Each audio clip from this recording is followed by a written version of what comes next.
Good news everyone. I'm sure ఇప్పటికే ఈ news మీరందరూ వినే ఉంటారు. భారతదేశంలో కోట్లాది మంది ఇన్సూరెన్స్ పాలసీ హోల్డర్స్కి హ్యూజ్ రిలీఫ్ ప్రొవైడ్ చేసే విధంగా లైఫ్ అండ్ హెల్త్ ఇన్సూరెన్స్ ప్రీమియమ్స్ని జీఎస్టీ నుండి పూర్తిగా ఎగ్జామ్ట్ చేస్తున్నట్లు మన ఫినాన్స్ మినిస్టర్ నిర్మలా సీతారామన్ గారు అనౌన్స్ చేశారు. సో ఇక పైన individual life and health insurance policies purchase చేసేటప్పుడు మనం సాధారణంగా పే చేస్తున్న 18% జీఎస్టీ చెల్లించాల్సిన అవసరం లేకుండా గవర్నమెంట్ ఆఫ్ ఇండియా తీసుకున్న ఈ ఇనిషియేటివ్ని చాలామంది అప్రిషియేట్ చేస్తున్నారు.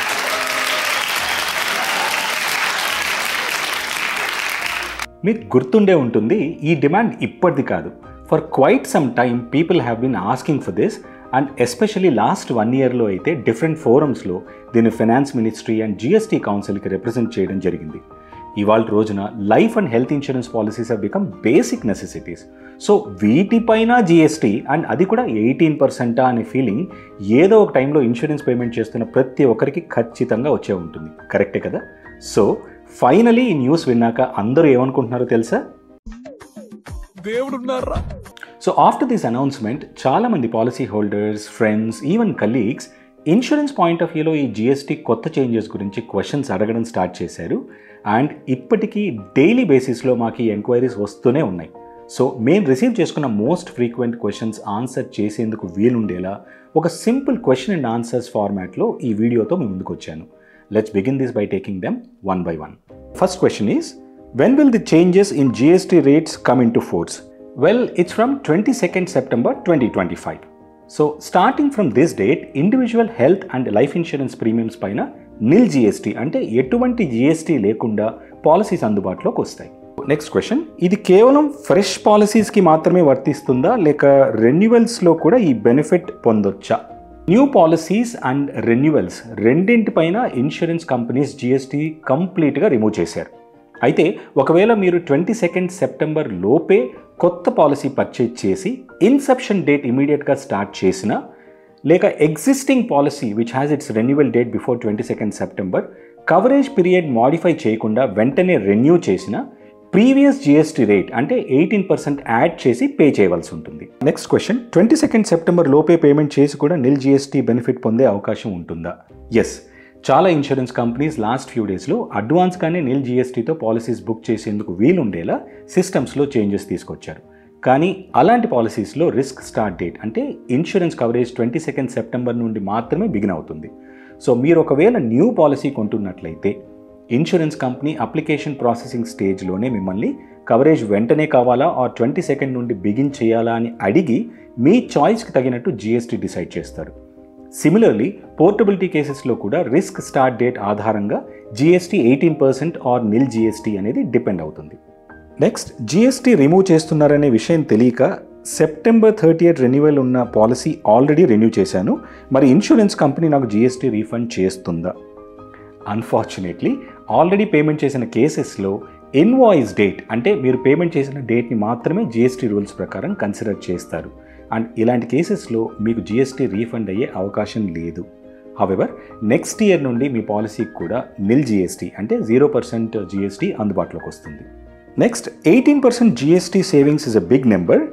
My policy is due on 15th September. నాకు 30 days గ్రేస్ పీరియడ్ ఉంటుంది కాబట్టి నేను కొద్ది రోజులు ఆగి 22nd సెప్టెంబర్ తర్వాత పేమెంట్ చేయాలనుకుంటున్నాను. మీరేమంటారు? నా జెన్యున్ ఒపీనియన్, మీ పాలసీ 22nd సెప్టెంబర్ లోపు రెన్యువల్ డ్యూ ఉన్నట్లయితే ఈ సంవత్సరం ఏమాత్రం రిస్క్ తీసుకోకుండా డ్యూ డేట్ లోపే పేమెంట్ కంప్లీట్ చేయండి. Remember, life is so unpredictable. ఇలాంటి సందర్భాల్లో గ్రేస్ పీరియడ్ అంటే డ్యూ డేట్ మిస్ అయ్యి మీరు పేమెంట్స్ కంప్లీట్ చేసి రెన్యూడ్ పాలసీ కాపీ ఇష్యూ అయ్యేలోపు ఆ గ్యాప్లో ఏదైనా మెడికల్ ఎమర్జెన్సీస్ ఆర్ యాక్సిడెంట్స్ లాంటి అన్ఫార్చునేట్ సినారియోస్ ఫేస్ చేయాల్సి వస్తే your decision of saving a small amount could prove to be a costly mistake. Who knows, this could turn your life up side down. ఒక చిన్న mistake వల్ల life long regret అవ్వడం అనవసరం. Insurance policies విషయాల్లో ఏమాత్రం risk తీసుకోవద్దు. Understand this simple logic. లైఫ్లో unforeseen events like ఇలాంటి ఎమర్జెన్సీస్ మన డోర్ నాక్ చేసి కొత్త జీఎస్టీ రూల్స్ ఇంప్లిమెంట్ అయ్యాయి లేదో చెక్ చేసి మన పర్మిషన్ కోసం వెయిట్ చేసి ఒకవేళ మనం డోర్ తీయకపోతే తిరిగి వెనక్కి వెళ్ళవు. So for this year please renew the policy before your due date. Next, నేను ఈ ఇయర్ స్టార్టింగ్లోనే నా ఫ్యామిలీకి 3 years అంటే 2025 నుండి 2028 వరకు కవరేజ్ ఉండేలా మల్టీ ఇయర్ పాలసీ తీసుకున్నాను. మరి నాకు ఇన్సూరెన్స్ కంపెనీ జిఎస్టీ రీఫండ్ ఇస్తుందా? వెల్, ఈ కేసులో టోటల్ పీరియడ్ 3 yearsకి కొత్త జిఎస్టీ ఇంప్లిమెంట్ అయ్యేలోపే పేమెంట్ అంటే ఇన్వాయిసింగ్ అయ్యింది కాబట్టి మీకు జిఎస్టీ రీఫండ్ రాదు. మల్టీ ఇయర్ పాలసీస్లో వన్స్ ప్రీమియం పే చేసిన తర్వాత ఆ ఎంటైర్ పీరియడ్లో ఎలాంటి చేంజెస్ వచ్చినా, let's say for example premium rates increase అయినా, జిఎస్టీ రూల్స్ మారినా, వీటి ఇంపాక్ట్ మీ పాలసీస్పై ఉండదు కాబట్టి జిఎస్టీ రీఫండ్ అనే ప్రస్తావనే రాదు. నౌ సపోజ్ మీరు వితౌట్ జిఎస్టీ అంటే నిల్ జిఎస్టీతో ఇప్పుడు ఫ్రెష్గా ఒక 3 years పాలసీ పర్చేజ్ చేశారని అనుకుందాం. అండ్ ఆఫ్టర్ సమ్ టైమ్ మళ్ళీ గవర్నమెంట్ జిఎస్టీని వెనక్కి తీసుకొచ్చినా లేదా మధ్యలో ప్రీమియం రేట్స్ ఇంక్రీజ్ అయినా అప్పుడు కూడా ఇన్సూరెన్స్ కంపెనీస్ కొత్త జిఎస్టీ రూల్స్ ఆర్ రేట్స్ ప్రకారం పాలసీ కవరేజ్ మధ్యలో మీ దగ్గర నుండి ఎక్స్ట్రా అమౌంట్ ఛార్జ్ చేయలేరు. సో మల్టీ ఇయర్ ప్లాన్స్ ఇలానే వర్క్ అవుతాయి. ఏ పాలసీస్పై జిఎస్టీ రిమూవ్ చేశారో ఎక్స్ప్లెయిన్ చేయండి. Retail policies or individual policies అంటే మీరు పర్సనల్గా మీకు లేదా మీ ఫ్యామిలీ మెంబర్స్కి తీసుకునే individual or family floater health insurance plans, senior citizen policies, critical illness plans, disease specific policies, ఇలాంటి అన్ని హెల్త్ ఇన్సూరెన్స్ ప్లాన్స్ మీద జిఎస్టీ కంప్లీట్గా రిమూవ్ చేశారు. లైఫ్ ఇన్సూరెన్స్ విషయానికి వస్తే term life, ULIPs, endowment plans ఇలా మీరు సొంతంగా పర్చేజ్ చేసిన రీటైల్ ప్లాన్స్కి ఈ బెనిఫిట్ 22 September నుండి స్టార్ట్ అవుతుంది. కానీ గ్రూప్ ఇన్సూరెన్స్ ప్లాన్స్ అంటే మీరు వర్క్ చేస్తున్న కంపెనీ తరపు నుండి మీకు అందుబాటులో ఉన్న కార్పొరేట్ ప్లాన్స్లో మాత్రం ఇప్పుడున్న సేమ్ జిఎస్టీ 18% కంటిన్యూ అవుతుంది. అండ్ మిగతా గ్రూప్ పాలసీస్లో కూడా ఈ 18% అలాగే ఉంటుంది. This benefit is only applicable for retail policies. Next, insurance premiums ఇన్స్టాల్మెంట్స్లో తీసుకున్నట్లయితే నిల్ జిఎస్టీ బెనిఫిట్ ఆఫర్ చేస్తారా? ఎస్, మీ పాలసీ ప్రీమియం ఇన్స్టాల్మెంట్స్లో పే చేస్తున్నట్లయితే 22 September నుండి వచ్చే అన్ని ఇన్స్టాల్మెంట్స్ మీద కూడా ఇన్సూరెన్స్ కంపెనీస్ జిఎస్టీ కంప్లీట్గా రిమూవ్ చేస్తున్నారు. నెక్స్ట్ క్వశ్చన్, జిఎస్టీ రిమూవ్ చేయడం వల్ల నిజంగా ప్రీమియం రేట్స్ రెడ్యూస్ అవుతాయా? Well, this is a very good question. Insurance premiums క్యాలిక్యులేషన్లో 3 factors ఉంటాయి. నెంబర్ 1 బేస్ ప్రీమియం, దీన్నే నెట్ ప్రీమియం అని కూడా అంటారు. 2 జిఎస్టీ కాంపోనెంట్, అది అందరికీ తెలిసిందే. And 3 total gross premium. For example మీ పాలసీ బేస్ ప్రీమియం 30,000 అనుకుందాం. దీనికి 18% జిఎస్టీ అంటే 5,400 రూపీస్ యాడ్ చేస్తే వచ్చే final figure that is 35,400 total gross premium అవుతుంది. సో ఇందులో మీరు గమనిస్తే ఇన్సూరెన్స్ కంపెనీస్ యాక్చువల్గా డిసైడ్ చేసిన ప్రైస్ 30,000 మాత్రమే. ఇప్పటి వరకు పే చేస్తున్న 18% జిఎస్టీ రిమూవ్ చేశారు కాబట్టి హెన్స్ ఫోర్త్ బేస్ ప్రీమియం మాత్రమే పే చేస్తే సరిపోతుంది. సో ఈ విధంగా చూస్తే ప్రీమియం రేట్స్ డెఫినెట్గా తగ్గాయని అర్థం చేసుకోవచ్చు. కానీ ఒకవేళ మీ పాలసీస్లో బేస్ ప్రీమియంని ఇన్సూరెన్స్ కంపెనీస్ ఇంక్రీజ్ చేస్తే అప్పుడు కూడా జిఎస్టీ పే చేయవలసిన అవసరం లేకుండా కేవలం ఆ రోజునున్న బేస్ అమౌంట్ మాత్రమే ఛార్జ్ చేస్తారు. నెక్స్ట్, ఇన్పుట్ ట్యాక్స్ క్రెడిట్ గురించి న్యూస్ వింటున్నాము. దీనివల్ల హెల్త్ ఇన్సూరెన్స్ ప్రీమియమ్స్ ఇంక్రీజ్ అవుతాయంట, ఇది కరెక్టేనా? This is a very important question that we have been frequently asked. ఇది అర్థం కావాలంటే ఈ బ్యాక్గ్రౌండ్ తెలుసుకోవడం చాలా ఇంపార్టెంట్.